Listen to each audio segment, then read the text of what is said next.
Well, hi everyone, and thanks for joining us. Today I'm with the lovely Jane Ledger, who is one of Australia's top interior designers. So thanks, Jane, for your time and for accepting this interview, which I think you'll find interesting, in particular for those who are considering a career change. Thanks for having me, Martin. It's very kind words of you. I look forward to it. Yeah, thanks, great. Okay, well, we'll get stuck into it. So the first question I have is, can you share a little bit about yourself, your background and how you got started in interior design? Yes, sure. Well, it was a slightly unconventional start to interior design, I have to say. So I grew up here in Perth and studied at UWA, but I actually went into a completely different profession. So I studied law initially, and I practiced law for a few years. And it became apparent after those few years that perhaps this career wasn't really for me. So I then went a further diploma in business and then later a master in human resource management. And with those combined qualifications, I then got into law firm management. And that's where I spent most of my career. So I've actually spent most of my working life in law firm management. Yes. So it's been quite a change to now come to interior design. Yeah, it sounds very interesting, and I'm sure that what you learned along the way, it all kind of adds and helps for your next venture. And I do believe that sometimes people, they do a course and then they change and they think, oh, I wasted my time. But what we find is, like Steve Jobs said, that you can't connect the dots, looking forward. You can only connect them looking back. Yeah. So I think everything plays a part and everything happens for a reason. Okay, so in terms of, you mentioned law, so what got you to choose to study law? Like, was it someone in particular that influenced you, or was it something that happened that...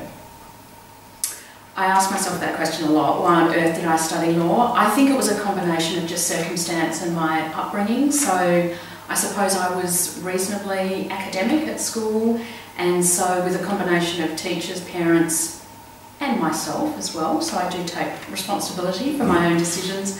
I guess those combination of factors influenced me to think, yes, law could be a career for me. But I guess in hindsight, I probably would have chosen something different, to be honest. But you're right in what you said before. Every single skill that I have learnt, both in law and then in the management within law firms, has helped me in what I'm doing today. So nothing is ever wasted. And I use those skills every single day in ways that I didn't anticipate that I would. So skills that you acquire are always of value to you in your future jobs, and that's what I found with interior design. Yeah, absolutely. And also when you work with certain clients, having that background, you probably relate more to a certain type of client than other type of client, and also it makes you stand out, makes you unique, that you have come through a unique path. So that's all great. Okay, so what actually caused you to want to make the switch in careers? Yeah. Did something happen? Were you feeling like, can you describe for us your emotions? What were you feeling? Again, it was life circumstances which cause you to pause and reflect on what you're doing. My situation is slightly different, perhaps from the typical career change, where there was nothing about my current role or job that I hated. And I hear that a lot, people saying, I hate my job, I don't like this, it gets me down, it doesn't make me happy.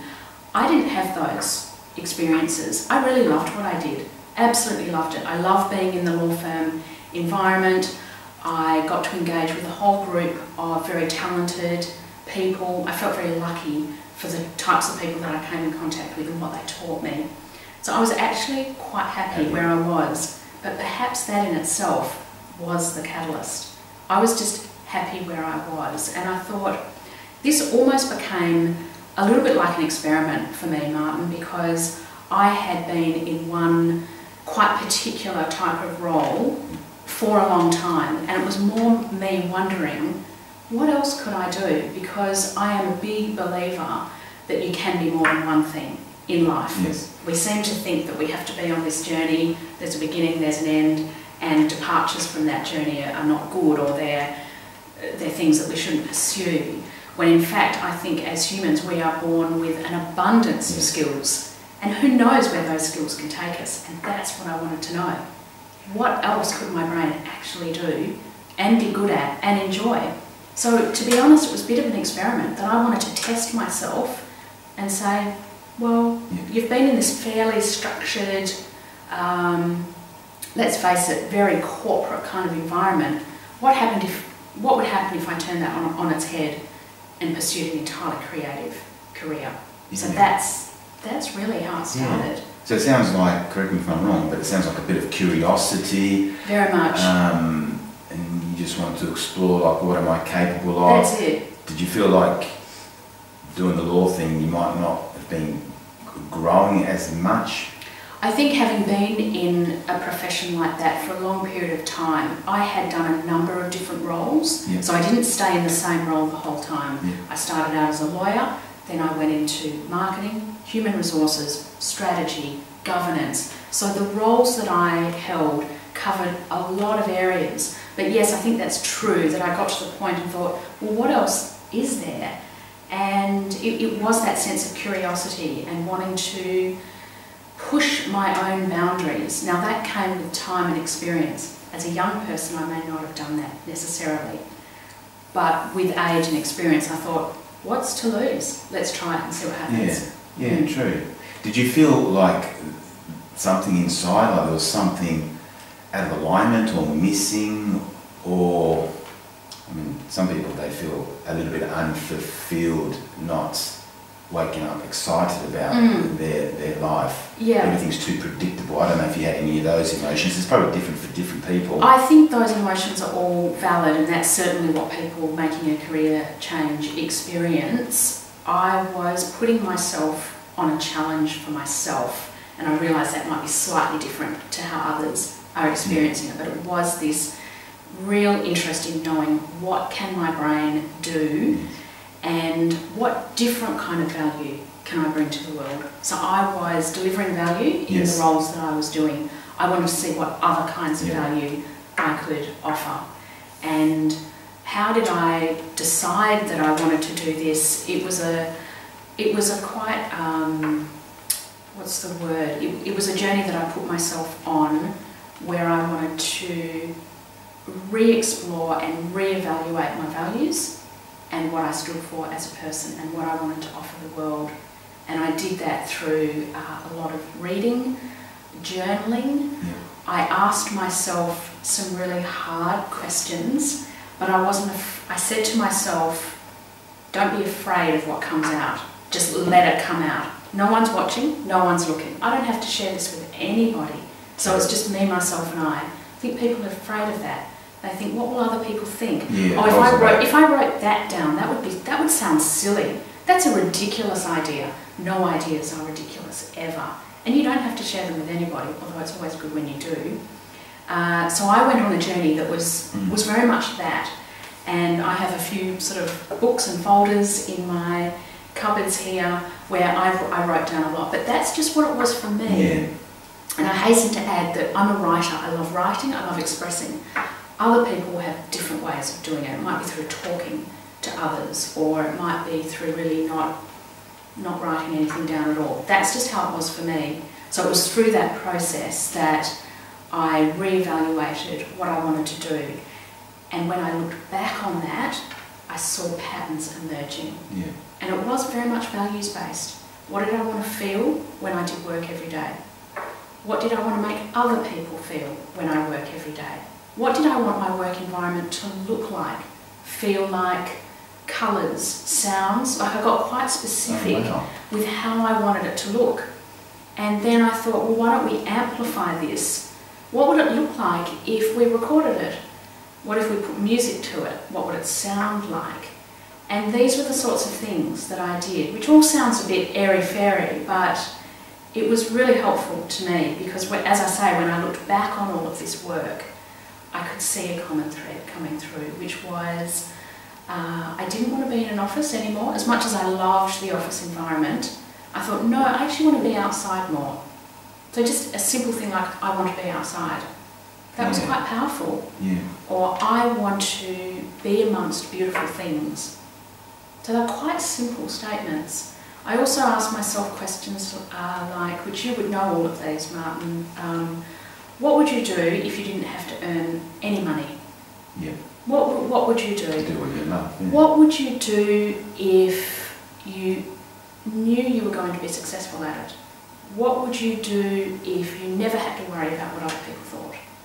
And these were the things that So a lot of the questions that I went through were quite repetitive, but that was the whole idea, because I wanted to see a pattern emerging, and hopefully that would come out with some sort of direction and path. Yeah, it's very interesting, and I'm interested to hear, like, this questioning in German, did you learn that somewhere, or was that something just naturally came to you? I read books. So I was in a role at the law firm where I was involved in coaching elements at the firm, and I wouldn't say I had access to a personal coach at all. I would have loved one, but I thought to myself, well, why don't I try and coach myself? Who says that you have to do this or that? So I just kind of threw all the rules aside, and I said, don't think what other people think you have to do or say or be. Find out what you want to find out. What would a coach say to me? Yeah, exactly those questions. Right? And so I just kind of turned it on myself. And this is something that I think actually is quite important for anyone who has actually their own business and working alone. So that beginning, I suppose, I have continued to use today. So I have tried to build what we call the inner mentor. So because I don't have people around me, like in a big office, like I used to do, where you can bounce ideas off and people who can potentially coach you or talk you through a scenario, I've developed my inner mentor, where I say, what would a coach say to me? And so I've tried to take on that role myself, and I use that all the time. You've done an excellent job, and it all makes sense exactly what you're saying. It's about asking the right questions instead of asking disempowering questions. What you've done is the opposite. You've asked empowering questions, like, how can I, or if this wasn't holding me back, what I'll do. A lot of people, where they get stuck is they're asking themselves disempowering questions like, you know, oh, I'm not good enough for that, or so-and-so's going to laugh at me. And it's all to do with their fear, excuses and limiting beliefs. That's why they don't progress, whereas it looks like you found a way to overcome that through journaling, through asking positive questions, going inside and finding answers, because the answers are inside, they're not outside. And that's where, you know, a lot of people go wrong. They always looking for, how do you say, permission from someone outside, from someone else, when they are really the captain of their life. And they are the person in the best position to make the right decision, because they've lived their life. The other person hasn't got all those factors, and the other person doesn't know what you like, what you don't like, and how you see the world. So it's very interesting what you just explained. That's exactly what a coach would walk someone through. Exactly that, because I've done that with clients and help them go inside and find out who they are, what turns them on, what turns them off, what they stand for, what they stand against. So it's just fantastic hearing that you can actually help yourself. You can do it, Martin, and I know this sounds corny, it's really not meant to, but I honestly believe you can do it yourself. And obviously for people who need help, they can go to people like you. But one thing that I do hear a lot when people hear my story is, oh, I couldn't do that because of this. Oh, but you were able to do that because of this. It's all excuses. And I just smile and I just say, that's how you may perceive it. But I believed it, then I took an action, and then I did it. And there's no other way of doing it. There's no way to get through without having the belief. Yes, beliefs are important. But then you must actually take an action that is consistent with that belief. And if you come up with excuses, you're only failing yourself, not anybody else. So that's right, you're giving away your power. And why would you want to do that? And beliefs is a very key word, because our behaviours come from our beliefs. So if we can change our beliefs, we can change our behaviour. We change our behaviour, we change our results. That's just the way it works. So it's very interesting. Thanks for sharing that, Joan. Appreciate that. What question we're up to? I already asked what caused you to make a career change. So you explained that. So how did you discover your passion for interior design in particular? A lot of it was through this process that I've described, of the journaling and the values, and where would I find that in an actual occupation. So yes, I did come through, there were common themes that came through, such as beautiful spaces, beautiful things, helping people, communicating with people. That was really important to me, that I could engage with people on a daily basis. And I just came across a course at the International School of Colour and Design that I thought would help me in this experiment that I was going through, so I enrolled in that. I was working full-time while I did those studies. Courses, Yes, and then I continued that, and of course what happened when I started that course is a completely different world unfolded for me, and I realised that it was what I wanted to do when I actually couldn't stop thinking about it, and I would stay up all night to do my assignments and what have you, because I just, not because, I felt under pressure and had these deadlines, how terrible, I just thought, I can't wait to do this work. And so that's how it was for me. Yes, quite interesting, and I can relate to that, because same with me, when I found coaching 5 years ago, you know, I couldn't sleep, I couldn't eat, I just wanted to get into learning more about it, doing it, and sometimes I'm just sitting there and I start sweating. So that's also a sign. If you find something you love and you start, you know, perspiring, that could be that's your thing that you should be doing, and time just disappears. Like we're here having this interview today, and it's Sunday afternoon. I mean, some people think you're crazy. Why don't you just go and relax and watch a movie? But when you love what you do, the time disappears. In fact, when you're in love, time disappears. It's very similar to that emotion. It is incredibly similar. And I remember when I started my course, it's interesting what you say about the loss of time, because I became completely immersed in a particular project, well, particularly with colours, paints, colours, and hours would go by and I didn't realise. And that was it. I think I thought, right, okay. That's your thing. Then I had to work out, was I actually good enough at this to make money out of it? Because that's the other thing we have to talk about is money. And so that sort of worked out as well. I thought, okay, I do have some sort of aptitude in this area. And that was it. That was the start of the business. Excellent. And like you said, the passion really is the fuel. And in terms of money, I mean, if you love what you do, you're probably going to do an excellent job, which you do with your products and services. And if I was a consumer, I'd rather buy something from someone that loves what they do. Like if I went to a restaurant, I'd rather buy a meal from a cook that loves cooking than one that hates their job as a cook. There is a difference there. So it's very important, and my mission is actually to help people do work that they love. And I think overall the world will be a better place. Not just from the consumer's point of view, but I think it affects your health, your relationships, and also your finances. Definitely. Yeah, great. Okay, I think you touched a little bit on the next question, like did you build your business while also working at your 9 to 5, and how did you do that? You mentioned that you did some of the course while you're still at work in your spare time. Did you do any more than that? I did a lot of things, and this is a really important message, I think, for people who are considering this. When you're making a change like this, you'll have a plan of all these things that you think should happen.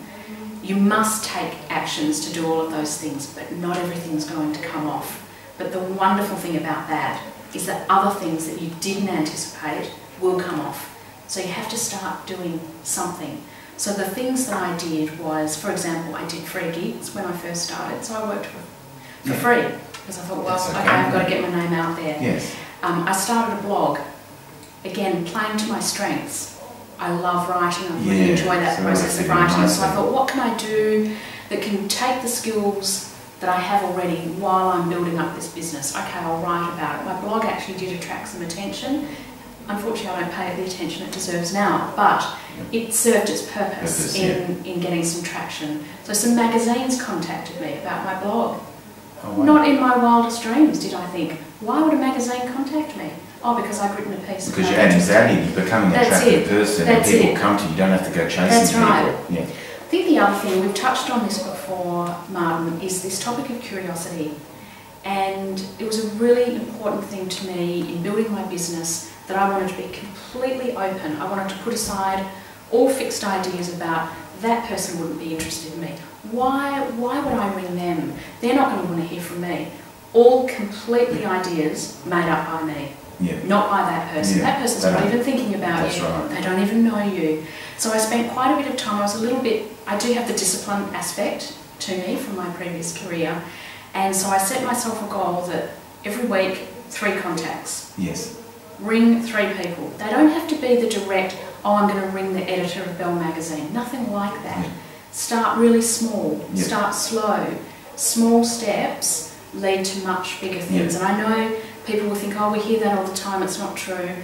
I can tell you it absolutely is true. So you will take a step in one direction, you may not hear anything, nothing will happen. Then all of a sudden over here, later, something will come in that related to that first contact.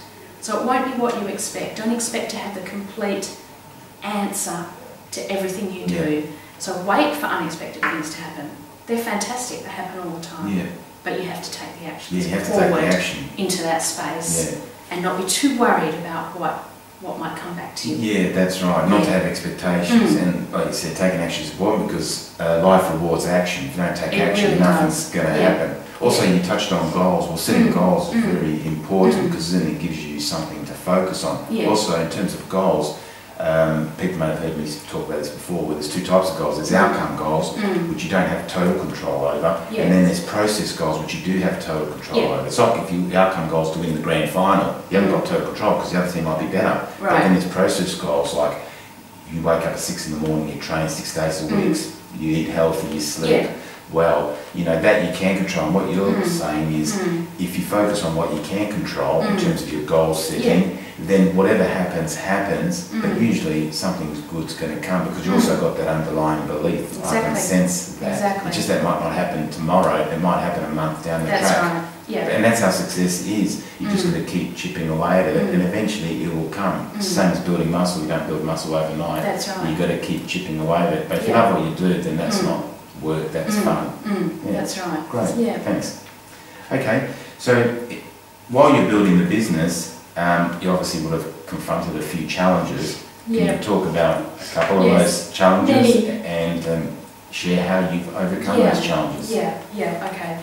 So starting your own business is incredibly frightening to begin with. So I went from a full-time career in a very established role where I had an income coming in every month, and I walked away from that, I resigned, and I just went out cold and started my own business. So you're not really crazy at the time? Oh gosh, everybody thought I was crazy, including myself. But I think it's important to acknowledge that it's frightening, and it's okay. Once you say it out loud, it's actually okay. Yes, this is frightening, but I did feel that I had the resources to get the work done and to do what I needed to do. So yes, there were plenty of challenges along the way. I think to speak more broadly about one of the main challenges is, as a small business owner, I'm doing everything. So I'm doing the marketing, admin, doing the client work, getting the client work. That is very time consuming and worrying at times, and you can't do it all. So what I've started to do is, I guess, firstly play to my strengths, which is something that I always try and do.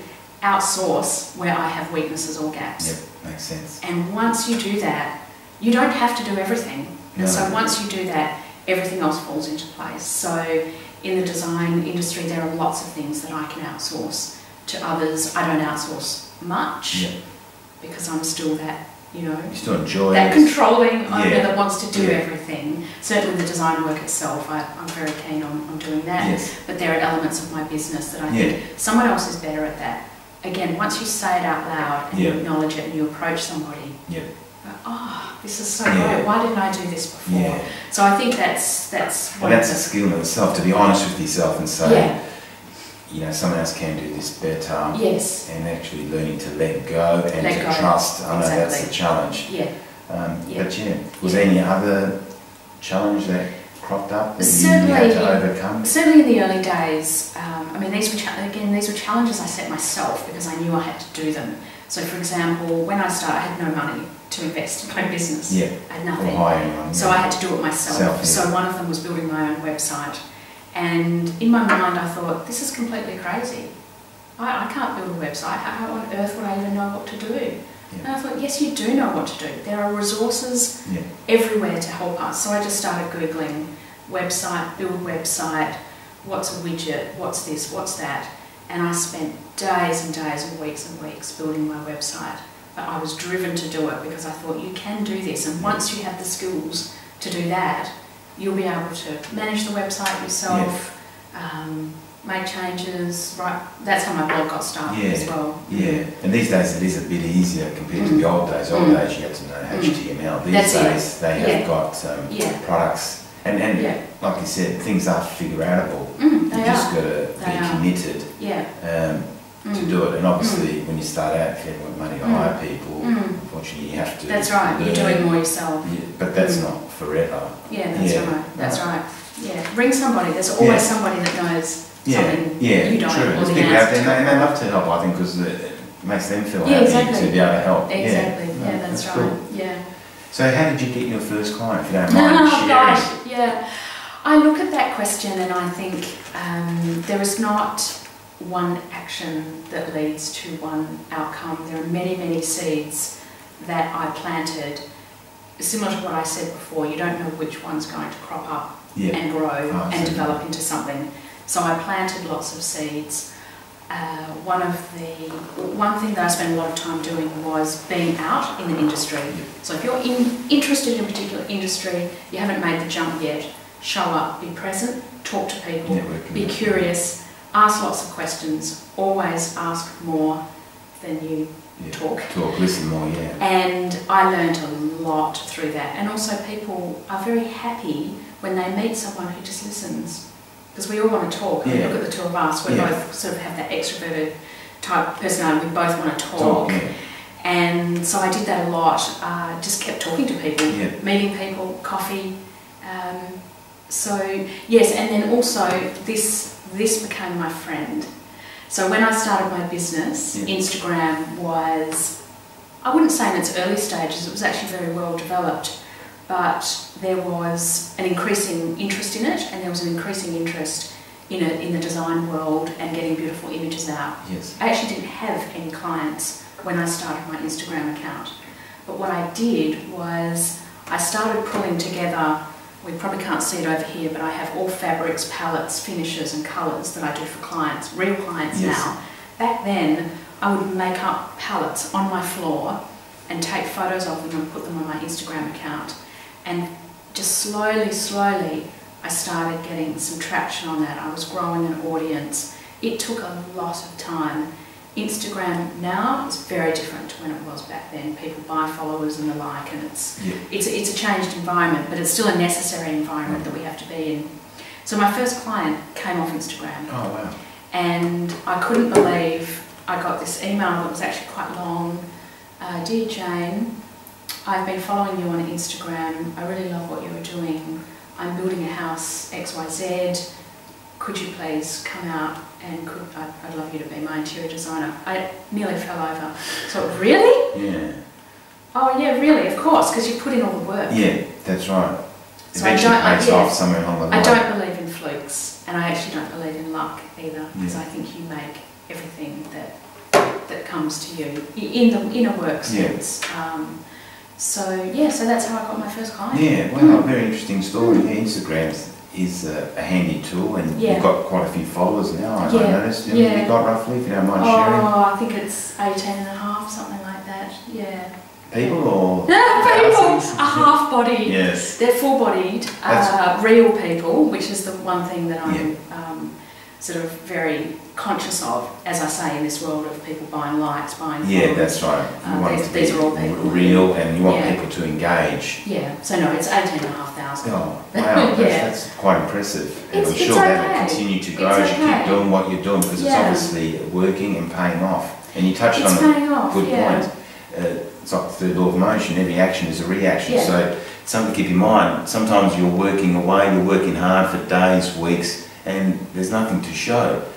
But you've got to trust in the process that there are things happening. It's like when you plant a seed, you don't see anything on the surface, but underneath the roots are growing. I mean, I heard a story about the Chinese bamboo tree. I don't know if you've heard about. You plant the seed for the bamboo to shoot, but you keep watering it, giving nutrients, but you don't see anything until about 8-9 years later, and then it really shoots up to 90 feet. So you've got to be really, determined, patient, consistent, and that's how it is with business. No business, I believe, succeeded overnight. It's just chipping away. That's right. That's exactly right. Yeah. Oh, good. Okay, you probably covered some of this. Yeah. Maybe summarise. Like, what advice would you give to someone that's considering a gosh. career change? Well, certainly one of the things you have to do is allow yourself to dream. That is a really important part of it. Visualising, yeah. dreaming, give yourself that opportunity to do it. And as I say, don't worry about what other people are thinking. And then once you've done that, start taking some action. And so that's really my greatest piece of advice. People often say to me, oh, but there's no guarantee it's going to work. Yeah. I said, no, that's the whole point. Yeah, that's the whole beauty point of of it. it. There's no guarantees. There's No no one guarantee else. anything, yeah. I can't ask you, Martin, is my business going to work? I can't ask a friend or a family member, Yeah. is my business really going to work? Is this idea really going to work? Only you can answer that question. Yeah. And everything you need is inside you. Yes. So if you can just let that go Yes. and be open to the process and do the work, which is a big part of my belief system, is do the work, Yeah. then I think, you know, everybody has the chance to be successful and do something of value that they love. Yeah, it does make sense. And plus, we've got nothing to lose, really. I mean, if you try, I mean, what have you got to lose? So I think it's important what you said, to not to restrict yourself, to be open, and not to think too much about the how, just focus more about what it is that you want to create and take the action. And the how, I feel that the universe will give you the how. People start coming into your life. You may notice this. You may start seeing things that you never saw before because the reticular activating system turns on, and you start filtering out stuff that's irrelevant and start seeing things that are relevant to what you're working on. So it's interesting how the world works. And like, I used to get caught up on trying to have all the answers before I start. That's right. And then learn that actually forget the how, focus on the what, on adding value, taking action, and things just start to happen. It's just like us meeting and having this interview. Exactly, I mean, we didn't know this was going to happen, but it happened because we're kind of maybe attracted to do this. Exactly. Yeah, I'm a strong believer in that. Yeah. Oh, good. Well, thanks for that. Now, how can people learn more about you, Jane, or your work, or get in contact if they're interested in interior design or anything along those lines? Yeah. So I have a website which is janeledger.com.au, where you can see my portfolio, a little bit about my background, some of what we've touched on today, because it is part of the journey. But as I mentioned before, Instagram, very important in the designer world. People are always looking for imagery and to be inspired by images and also completed projects. So so I'm fairly present on Instagram and my website. Yeah, great. And I'll add links below if anyone's interested to check out Jane's work or learn more about Jane's journey. I'll do that. Do you have any final words, Jane? Oh gosh, that little nugget of gold. Really, just go for it and believe in yourself and ask for help and talk to people like yourself or other people who can help you. Don't get stuck. I think a lot of people feel quite stuck. Yes. And they think, I can't do this because. And I always feel, I look at the world as a big playground where there's lots and lots of people with lots of different talents that are complementary to yours. Reach out to someone and ask for help. Yeah. That makes sense. And yet to surround yourself also with people that think like you think and actually support you. I mean, if anyone, I guess, in your environment, I don't know if you experienced this, where they were trying to talk you out of it or not supporting you or being a bit negative, then to me it's best to maybe just ignore those people. Otherwise they'll suck the energy out of you. But I'm sure that you would have found along your journey new people that were like-minded, that supported you. And maybe even got some new friends out of it. So it's important who you surround yourself with. I think that's true. Yeah. And I think just one message, Martin, particularly for young people, and I think this is really important because I think in the way the employment market works today, it's often young people having to approach people that are slightly more more mature, older, more experienced than they are. My advice to young people is, if you are thinking of asking somebody for something, be prepared to give them something back in return. Also, I find that I get an enormous number of emails from young people wanting work, wanting a coffee, wanting this, wanting that. And that's terrific. I think it's great that they've taken the step to put together a resume or a portfolio, or this is whatever they are presenting. I will say though, that if you pick up the phone and ring me, you have a much higher chance of getting to that next step that you want quicker. It's very easy today for people to gloss over your email, but it's far less likely that someone's going to hang up on you. So be brave, pick up the phone. Yeah, that's right, and that's a skill today that's required, because a lot of people just hide behind a keyboard and all that. So that's a good tip. Thanks for that, Jane. Yeah, pleasure. Okay. Well, thanks, Jane, for sharing your story. You've been a pleasure, Martin. Thank you. Very inspiring. You're a great role model for other people, and to me, you've just demonstrated what is possible. If you've got the drive, the hunger, the motivation, you can become successful, and you can make a difference in other people's lives, like you are, in terms of how they feel about their place, you know, their home, where they come home to rest and recharge. And obviously, you know, it's very important to know what you want in terms of what you want to create. So that's why I encourage people to, first step is figure out what you do want, find your passion, find your purpose. If you need help, I'll put a link below, and that'll guide you to find your passion and purpose. Apart from that, I'd like to thank everyone for staying on until the end of the interview. Thanks for listening, and if you did like this video, please give it a thumbs up. If you know someone that could benefit from listening to this interview, please do share it. And if you want to hear more interviews like this, please do subscribe. So until next time, take care. Thanks, Martin. That's all cool. Thanks.